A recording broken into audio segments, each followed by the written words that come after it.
Welcome. This is going to be a hunting or fishing video or a similar thing from Rob Goebel, aka Archery Rob.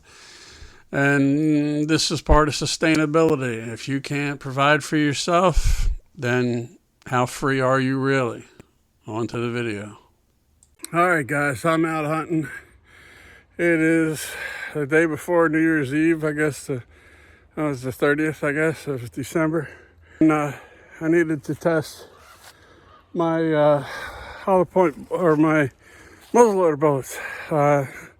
Recorded another video before on shooting the 255 grain soft lead. It wouldn't go through the skin, no exit wound. Shot the pentapoint hollow points. It went through, fragmented right away. Didn't work. Now today I went out hunting with the dimple points, and I'm sure the solid points would be exactly the same thing. Shot a scrub buck.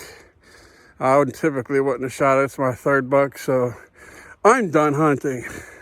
If I go out hunting for does and see a monster buck, I'm gonna smack somebody. So I just can't go out. But anyway, let me show you this. So here's this little guy came and walked in front of me. Got some crooked ass antler on the right side and some one that spikes down. He's been rubbing on something, but as soon as I told my buddy about it, he's like, don't worry about the doe, shoot him. So I did. But here, I can't see here. There, I shot him right there on his left side. And then here's the heart and the lungs. It missed the heart, but it totally destroyed the lungs on this side. And I made a big groove in it on this side. And then I go inside. The bullet actually hit here in the ribs. So I came through on a normal angle.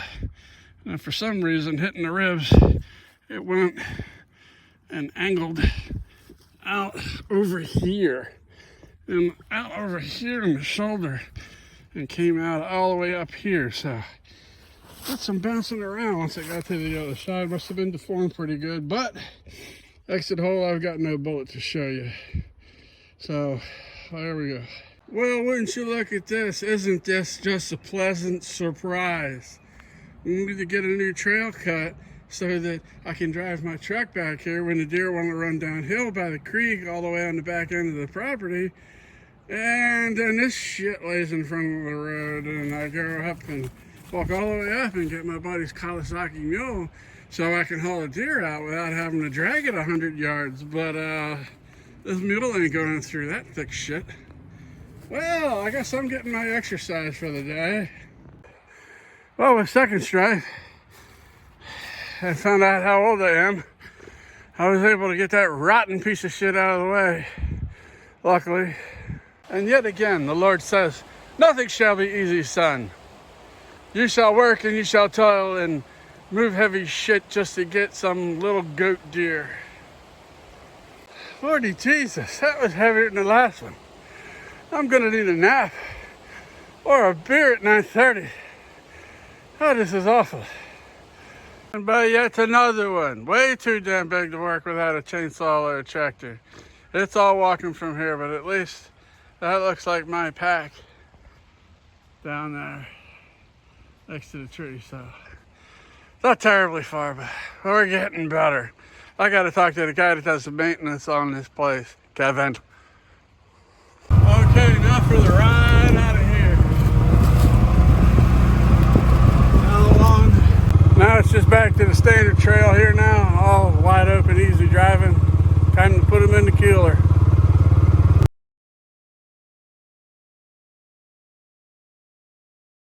So today, right now, we're waiting for the water bell to fill up. I've got my Akira here on my workbench, 50 caliber, 45 caliber slugs. We're gonna be water barrel testing. All right, so first up with the Akira is the solid point. It's gonna be the least likely to fragment, so let me get ready.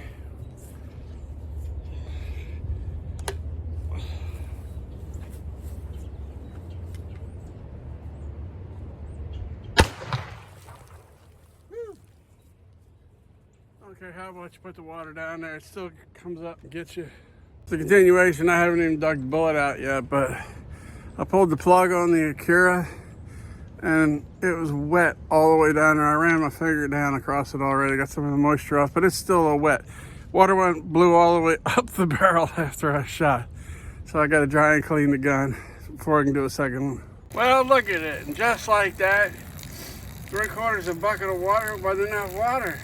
It literally went right through and punched a hole in the ground. So another day, I guess, after plastic welding the bucket, maybe.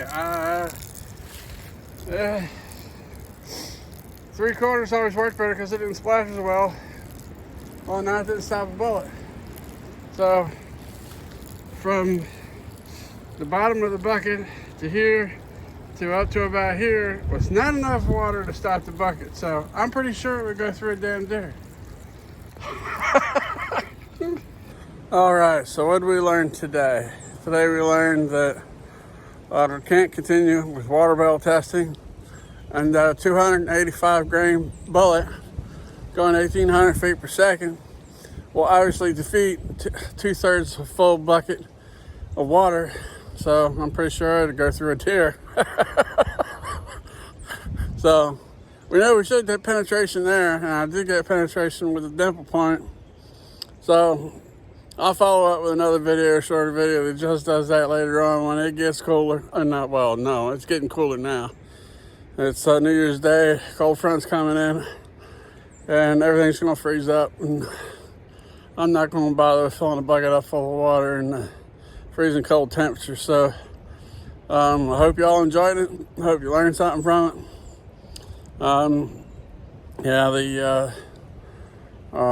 The hollow points just fragmented and made a mess.